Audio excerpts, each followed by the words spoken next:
after that. So we'll just go up on our feet though. We're gonna keep it kind of simple. We go glove. As soon as he goes overtime and glove, we're just gonna go high seat. We're gonna get our shoulder and his belly button right through him here. My right hand kind of goes really kind of high right up the crotch there. And I'm looking, take my trail foot and step.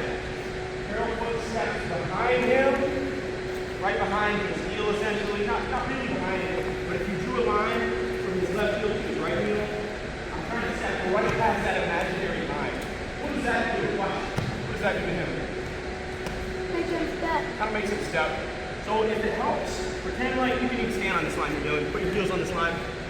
You can pretend there's an imaginary line that goes through his heels, and my goal on my high seat is to bump and then step past that line.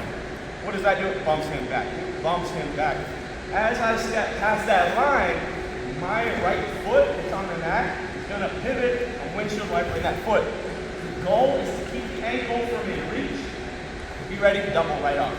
If I come here, he can lean on over and touch my ankle, right? You don't want that. You don't want anybody to get your ankle. So when we shoot this, step, windshield wiper.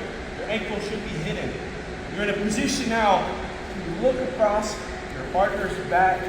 Your outside hand replaces the inside hand. I like to keep my forearms touching. I can go right below my inside hand, locking up above his knee. And this one, not above the hip.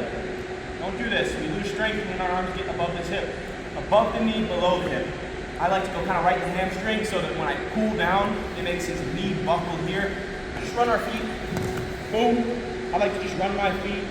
Once he's on this hip, a lot of the time, folks just let go and climb up the body. There's a whole lot I'm missing out on when I do that, however. Instead, I'm going to keep my shoulder engaged, stays in his belly button. What I do next is I collect his legs and I drive into him, shuffling these legs up like this. Lock my hands together. I put his legs up on top of mine like a shelf. I'm squeezing it nice and tight. My shoulder stays in his belly button. Am I perpendicular, Dylan? No, perpendicular is like a T or a cross. If I was here, I'd be perpendicular, right angle. Nope.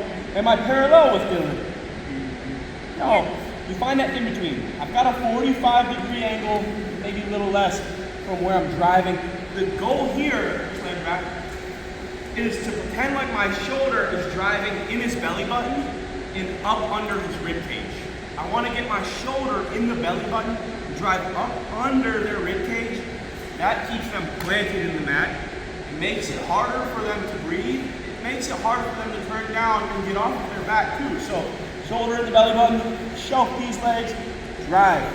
Dylan, get off your back. The goal here is control. I've got control, I'll get back points. And now, Dylan, can you turn away? Other way. When he tries to turn the other way, I got him tight so they won't go anywhere. Dylan, turn into me. Now, when he turns into me, this is where we transition to get a pin.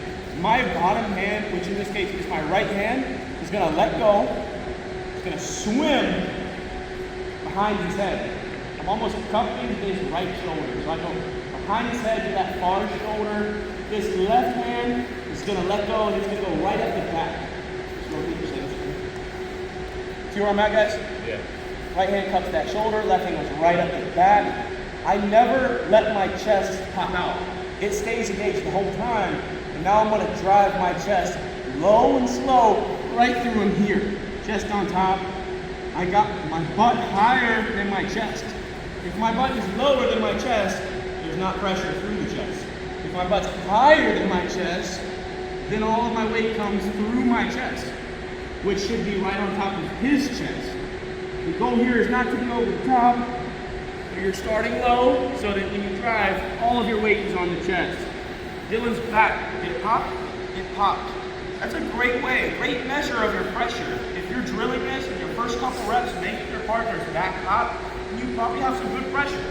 So if that happens, then that's good. So we'll just do this one or two more times. You know, your right leg in my knee here, and you're clubbing left.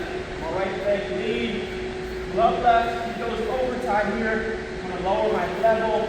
We go boom, boom, boom on those feet. He's on his hip. Make sure once he falls to his hip, his ankle doesn't stay exposed.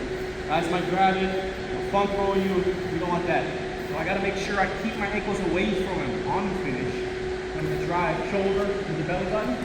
Let these legs, boom. Once you get here, tell your partner, get off your back. Say, partner, get off your back. You can play with this, see if you can hold him there, right? Say, turn away. Now turn into me. When they turn into you, right hand swim, shoulder, left hand up the back. We're gonna get perpendicular now, chest on top, the back pop.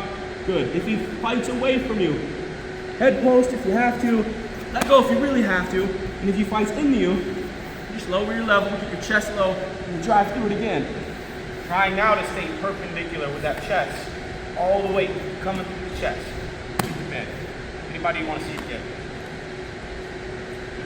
Good. All right, 1, 2.